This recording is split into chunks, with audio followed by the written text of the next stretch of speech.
بسم اللہ الرحمن الرحیم۔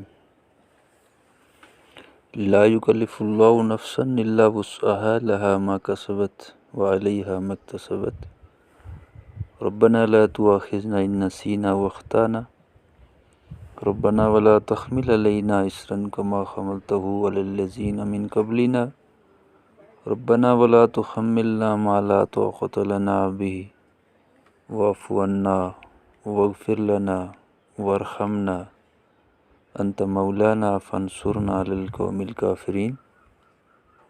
صدق اللہ العظیم۔ اللہ کسی شخص کو اس کی طاقت سے زیادہ تکلیف نہیں دیتا۔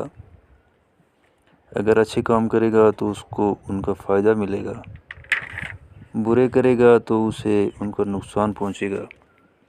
اے پروردگار، اگر ہم سے بھول یا چوک ہو گئی ہو تو ہم سے مواخذہ نہ کیجیو۔ اے پروردگار، ہم پر ایسا بوجھ نہ ڈالیو جیسا تو نے ہم سے پہلے لوگوں پر ڈالا تھا۔ اے پروردگار، جتنا بوجھ اٹھانے کی ہمیں طاقت نہیں اتنا ہمارے سر پر نہ رکھیو، اور اے پروردگار ہمارے گناہوں سے درگزر کر اور ہمیں بخش دے اور ہم پر رحم فرما۔ تو ہی ہمارا مالک ہے، ہم کو کافروں پر غالب کر۔ صدق اللہ العظیم۔ آمین یا رب العالمین۔ وآخر دعوانا ان الحمد للہ رب العالمین۔